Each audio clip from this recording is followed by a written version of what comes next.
Chapter 8. Maxwell Kane is too big to hide. The last time I ran away from home, I was 5 years old and took my teddy bear along for company.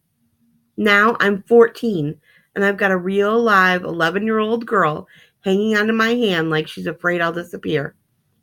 We're cutting through the back streets away from the flashing blue lights, trying to stay out of sight. I knew that would happen, Worm says. He can make my mom say anything. It happened before. They were fighting, like tonight. And somebody called the cops.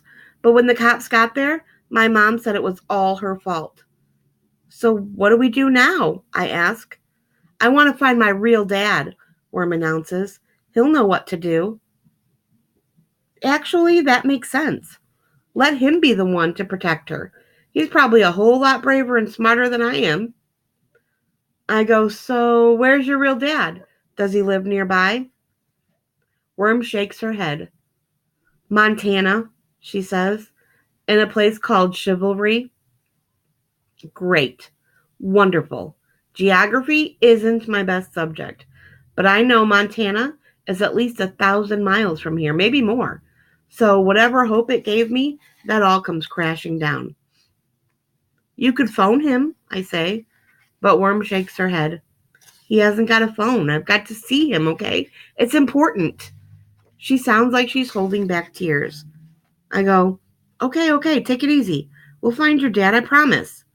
The truth of it is, I feel like crying too. Running out on Grim and Graham is about the worst thing I've ever done. Makes me feel like there's mice fighting inside my stomach and butterflies flitting around inside my head. Maybe I really am stupid, but I can't see anything else to do but somehow get all the way to Montana and let Worm's father fix everything. More than anything, I wish my friend Kevin were here. He'd have a plan, a really cool plan with lots of adventures in it. We could take a bus, Worm says. Buses go to Montana, right? I guess so. I'm thinking she could get on her own. She doesn't need me to ride on a bus with her, right? And then I think, what would Kevin do if he were here? He'd figure she was a damsel in distress, and it was our job to keep her safe. No problemo, he'd say. Freak the mighty to the rescue. All for one and one for all. Except now it's just me. Please, Worm says. Okay, we'll take a bus to Montana and find your real dad. Thinking about going that far from home makes me kind of sick and dizzy and excited all at the same time. Also, I'm wishing the sun would hurry up and go down because something that cop said bothers me. Maxwell Kane is too big to hide.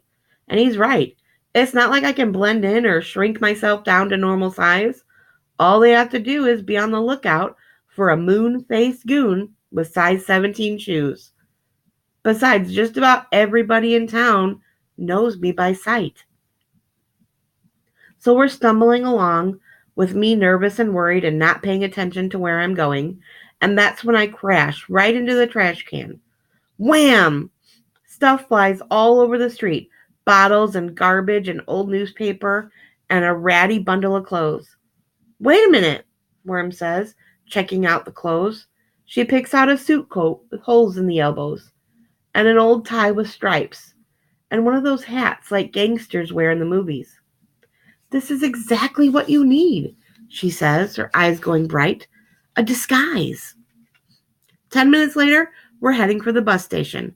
I'm wearing the old suit coat and a fat tie like Grim wears to church on Sunday, and a gangster hat pulled down so the brim hides part of my big fat face.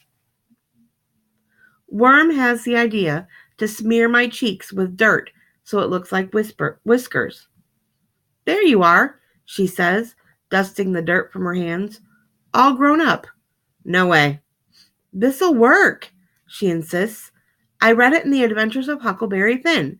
When Huck got in really bad trouble, he'd put on a disguise. One time he had to dress up like a girl. You can pretend to be an adult.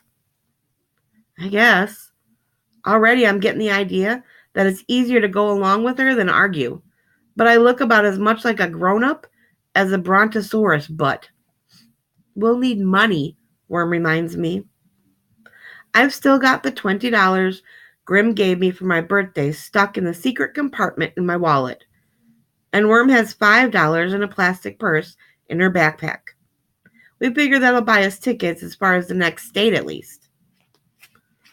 I'm not thinking about what happens after that or how we'll really get to Montana, which might as well be as far away as the moon. I'm mostly worried about what happens right now, this very minute. We're a block from the bus station when the Worm goes, "Uh-oh." She spotted a cop car coming into the town square. No lights flashing, but they head straight for the bus station, like they're expecting to find us there. Of course, the first place they'd look, right? And I'm heading for it. What a moron. The cops get out of the car and go to the ticket window. So in another minute, they'll figure out we haven't got there yet, and they'll wait to grab us. Maxwell Kane is too big to hide. What he really meant was, Maxwell Kane is too stupid to get away. Maybe they're right, and I really am a donut brain. And then again, maybe I'm not.